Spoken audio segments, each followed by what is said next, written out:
Hello, welcome to Econometrics Melody. In this video, we'll discuss about the logistic distribution. Before that, let us see some of the useful functions. First of all, let us see how do we calculate the value of e to the power something.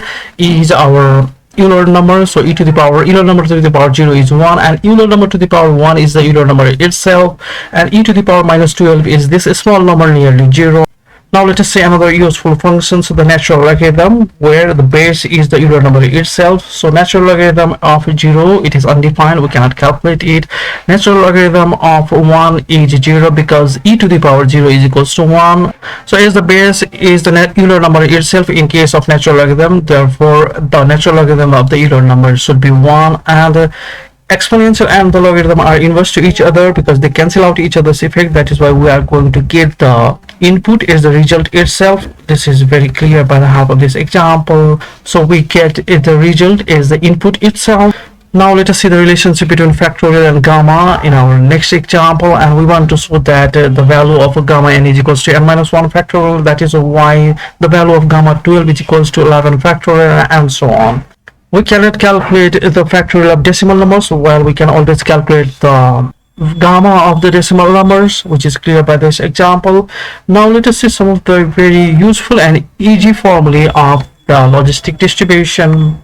So mean of the logistic distribution is m. M is called is the location parameter, and the variance is equals to 1 divided by 3 s square pi square, where s is our scale parameter and it is going to contribute in our variance. Let us see how to calculate the PDF. PDF is equals to e to the power minus x minus m divided by s, the whole divided by s into 1 plus e to the power minus x minus m divided by s whole square. Let us see how do we calculate the CDF. CDF is equals to 1 divided by 1 plus e to the power minus x minus m divided by s. So if we integrate the PDF, we get the CDF, and if we take the derivative of the CDF, we should get the PDF. And we know that where m is equals to mean or the location parameter and s is our scale parameter. Now let us calculate the CDF of the logistic distribution, making use of both Stata function as well as in its generic form. So the logistic, it is our Stata function to calculate the CDF. Here m is equals to 5 and s is equals to 0.3, and the value of x is equals to 4.5, and in its generic form we have the formula 1 divided by 1 plus e to the power minus x minus m divided by s, and both of them should yield the same result. The probability of getting less than equal to 4.5, it is nearly 16%. So logistic CDF, this is again Econometrics Melody detailed program to calculate the CDF of the logistic distribution. 4.5, it is 16%. Somewhere over here 4.5, it is 16%. Now let us repeat the same process, but with the parameter m is 9 and the scale parameter is 1.2 and the value of x is 10. Again, both of them should yield the same result. Probability of getting 10 or less, it is nearly 70%, and let us see graphically do we get the same result. 70% when it is x is 10, where is x 10, it is 70%. Somewhere over here when x is equals to 10, it is 70%. Now let us see another example where our em is equals to 6 and s is equals to 3 for the value of x is 5, and both of them should yield the same result. Probability of getting less than equal to 5, it is 42%, nearly 42%. So less than equal to 5, it is 42%, where is 5 less than equal to 5, it is 42%, is nearly somewhere over here. Now let us explore some other examples, and logistic CDF, it is again the Econometrics Melody written program. We are going to increase the value of mean parameter m from 1 to 5, while we want to keep the scale parameter at 0.3. so increasing as mean m is the location parameter, it will simply shift the location for 3, 4 and 5. It is some sort of translation towards the right. Let us repeat the same process. We are going to increase the value of m from 3 to 12, and the scale parameter is 3, again shifting towards the right. It is some sort of translation.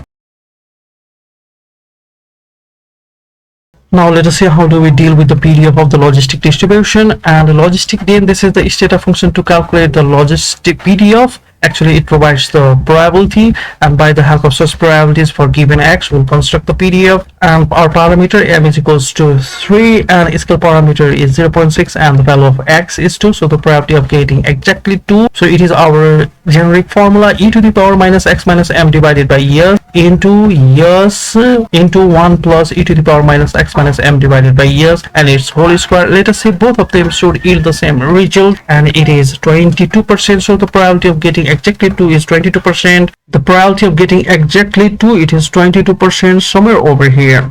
Now let us see another example where our m is equals to 4 and the scale parameter is 1 and the value of x is 2.5. So the probability of getting exactly 2.5 for the logistic distribution, it is 15%. And this is our Econometrics Melody detailed program to display the PDF. So for 2.5 it is 15%, 2.5 somewhere over here, and it's straight. Let us see whether it is 15%. Now let us see another example where our mean parameter is 2 and the scale parameter is 4 while the value of x is 5. So the probability of getting exactly 5, it is 5.4%, and let us see exactly 5, it is 5.4%, exactly 5 over here, and it is 5.4%. Now let us explore some more PDF for different parameters where the m parameter, it is 0, mean parameter is 0, and the scale parameter is 1. And at the backdrop we have a normal distribution with the mean and variance equal to the mean and variance of this logistic distribution. And let us draw another PDF graph for the value of m is 3 and the scale parameter is 0.5. We get this kind of graph. So the mean is 3 and the logistic distribution is centered at the mean. Now let us see another example. Let us keep the mean parameter is 3 itself and the scale parameter is 7. We have increased the scale parameter. As the scale parameter increases, the variance increases. Now let us draw the PDF for these parameters. The mean is 3 and the value of scale parameter is 0.55. So at this scale parameter we get a normal distribution with the mean is 3 and the variance is 1. So this normal distribution at the background, it has the mean 3 and the scale parameter and its variance is 1. And also the logistic distribution has its mean is 3 and the variance 1. Let us say the normal distribution is drawn with the mean 3 and its standard deviation is 1. Now let us run some of the simulation. First we are going to shift the location parameter and we are going to increase the location parameter from 0 to 3 and for the scale parameter 1, and we know that location parameter is simply shifting the graph from left to right. Let us further reinforce this concept. Now this time we are going to increase the location parameter or the mean from 0 to 6 while our scale parameter is 0.5, and we get this kind of graph. So one last time, let us again increase the mean parameter from 3 to 9 and the scale parameter is 12, shifting towards the right. Now let us manipulate the scale parameter and increasing the scale parameter from 3 to 6 is going to increase the variance. So we have changed the scale parameter every time by 0.25 and we see that the increment of the scale parameter has resulted in the increment of the variance. And let us further reinforce this concept. The mean is 0 and we want to change the scale parameter from 2 to 5. We want to increase the scale parameter and at the rate of 0.25. Now let's perform some of the hypothesis testing, and we have written a program called Logistic Area, and this is useful for the one-tailed hypothesis testing. For these parameters m and s, we want to test that x is equals to 1. It is our null hypothesis, and the two alternative hypotheses, whether x is less than 1 or the value of x is greater than 1, left tail test and right tail test respectively. And if we look at the p-value for the both left tail or right tail tests, they are quite greater than our significance level of either 5% or 1%. That is why in this case we fail to reject the null and we conclude the value of x is equals to 1. Now let us see another example. If a certain process follows a logistic distribution with the mean parameter 0 and scale parameter is 1, and we want to test the hypothesis whether the value of x is less than or greater than -4. So this is a graphical depiction of that situation. Our null hypothesis x is equals to -4 and two alternative hypotheses, x is less than -4 and x is greater than -4. So for the right tail test, our p-value is 98%, which is quite greater than our significance level of either 5% or 1%. So in this case, we fail to reject the null and we conclude that the value of x is equals to -4 in this case. But in case of left tail test, if our significance level is 5%, then our p-value is quite less than our significance level. So in that case, we reject the null and we conclude that the value of x is less than -4. But if our significance level is 1%, then in that case the p-value is greater than our significance level. That is why we fail to reject the null, and we conclude that the value of x is equals to -4. And we want to perform a one-tail test. If the value of x is equals to 2.4, the graphical depiction, it goes like this for these given parameters. Null hypothesis, x is equals to 2.4, and two alternative hypotheses. Graphically, it is very clear to make an analysis for the left tail test. Is the p-value is 98%, and we fail to reject the null, whether the significance level is 5% or 1%. Is the p-value for the right tail test is 2%. Now it depends on the significance level whether we reject the null or we fail to reject the null. If our significance level is 5%, then the p-value is less than our significance level, then in that case we reject the null, and we conclude that the value of x is in fact greater than 2.4. But on the contrary, if our significance level is 1%, then in that case our p-value 2% is greater than our significance level of 1%. In that case we will fail to reject the null, and we conclude that the value of x is in fact 2.4. Now let us see one last example when the mean or the location parameter is 0 and the scale parameter is 2, and we want to test the hypothesis whether x is equals to 0, one tail test. So the logistic distribution is centered its mean. Here the mean is 0, and the probability of less than x is also equals to 0. So the probability of less than x, it is 50%, and the probability of greater than x, it is 50%.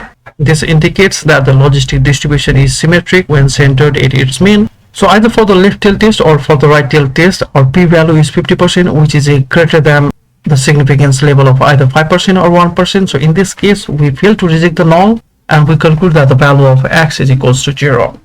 Now let us see some of the application and uses of logistic distribution, and let us say first of all let us run a logistic regression, which we will explore in some other videos. Understanding of logistic distribution is going to help in logistic regression. And now let us see some of the uses of the logistic distribution. The logistic distribution is used in modeling phenomena that tend to occur at a constant rate over time, such as radioactive decay or the spread of a disease. In finance, it is used to model the stock prices, interest rates, and other financial data, and in biology, it is used to model the growth of populations and the spread of diseases. It is used to model the incidence and prevalence of disease in epidemiology, and in marketing and consumer behavior, it is used to model the customer acquisition and retention, and in reliability engineering, it is used to model the failure times of products and systems.